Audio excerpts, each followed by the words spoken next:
मेरा नाम नीतू है। यूं तो मैं 30 साल की होने वाली थी, पर आज भी किसी हूर से कम नहीं लगती थी।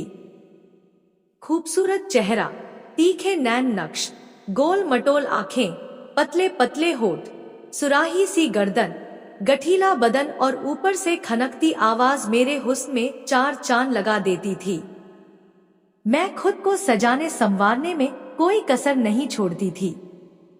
मेरे पति राजेश ने जब मुझको पहली बार सुहाग रात पर देखा था तो उसकी आंखें फटी की फटी रह गई थी। जब 20 साल की उम्र में मैं दुल्हन बनकर ससुराल आई थी, तब गांव भर में मेरी खूबसूरती की चर्चा हुई थी। पास पड़ोस की बहुत सी लड़कियां हर रोज अपनी नई भाभी को देखने पहुंच जाती थी। वे एकटक मुझको देखती रहती थी। जब मेरी खूबसूरती को लेकर तरह तरह के सवाल जवाब करती तो मैं हंसकर बोलती, धत तेरे की यह भी कोई बात हुई।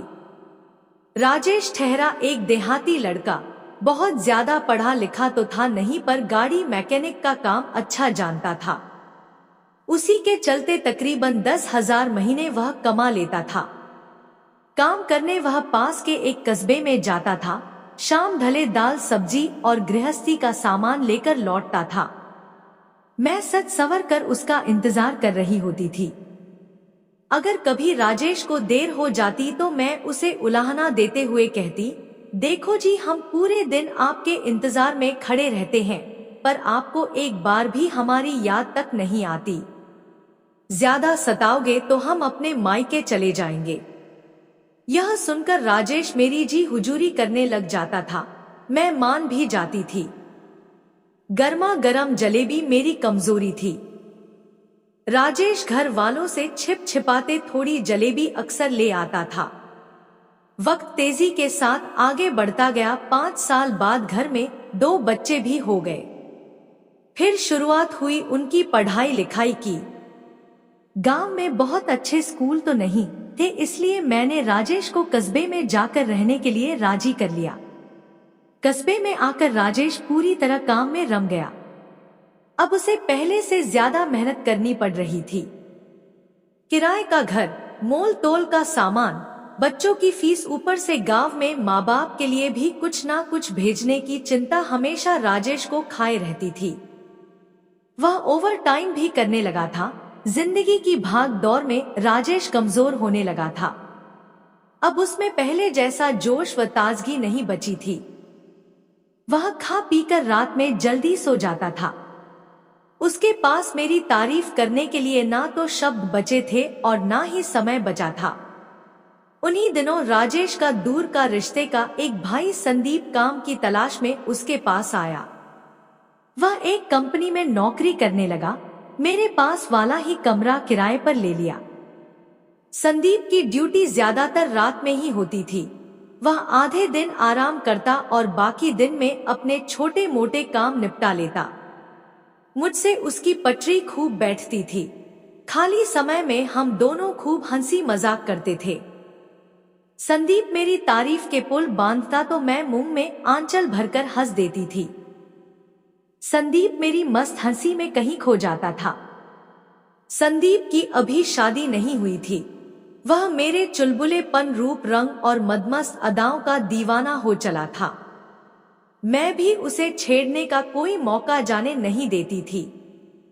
एक दिन मैं संदीप से बोली थी, गांव कब जाओगे? क्यों, आपके लिए कुछ लाना है?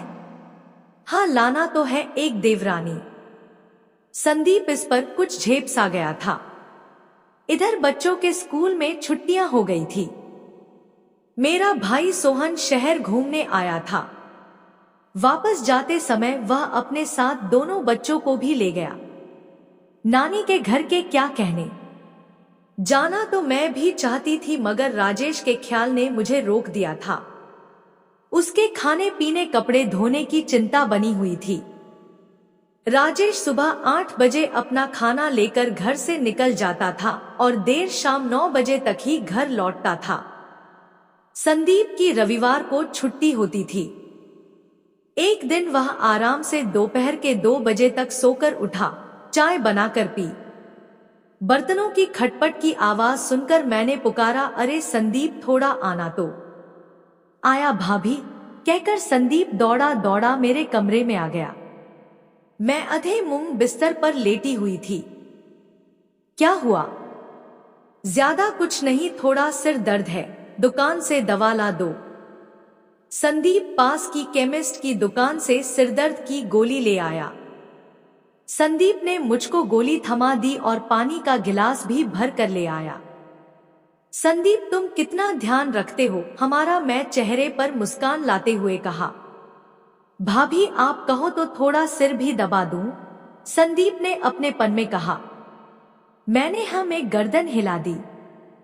संदीप मेरे सिरहाने एक कुर्सी पर बैठ गया। उसकी जादुई उंगलियां मेरे माथे पर थिरकने लगी। दवा के असर और संदीप की सेवा से मेरे माथे का दर्द तो बंद हो गया, मगर बदन में एक झुरझुरी सी दौड़ गई। अब एक अजीब सा खिंचाव मेरे मन में आ गया था। मैं बड़ी मुश्किल से खुद को रोक पा रही थी। मैंने बंद आंखों से ही कहा, ठीक है संदीप, तुम्हारा शुक्रिया। अरे शुक्रिया कैसा भाभी, अपने ही तो काम आएंगे। जब से यहाँ आया हूँ मेरे सिर में आज तक किसी ने मालिश नहीं की है, आप कर सकती हो क्या?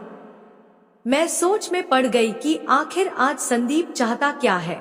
बड़ी मुश्किल से मैं खुद को रोक पाई थी, फिर आग पानी का मिलन क्या करेगा, मना भी नहीं कर सकती। मैंने खुद को वक्त के हवाले कर दिया। मेरी पतली लंबी उंगली संदीप के सिर में हलचल मचा रही थी। वह धीरे धीरे सुध बुध खो रहा था। उसने मेरी गोल मटोल हथेली को पकड़कर चूम लिया। मैंने अपना हाथ खींचते हुए कहा, यह क्या है संदीप? यह मेरा शुक्रिया है भाभी। मैंने रोमांटिक होते हुए कहा, बस इतना सा शुक्रिया। संदीप ने मुझको अपने सामने की ओर खींच लिया और मुझको को अपनी बाहों में भर लिया।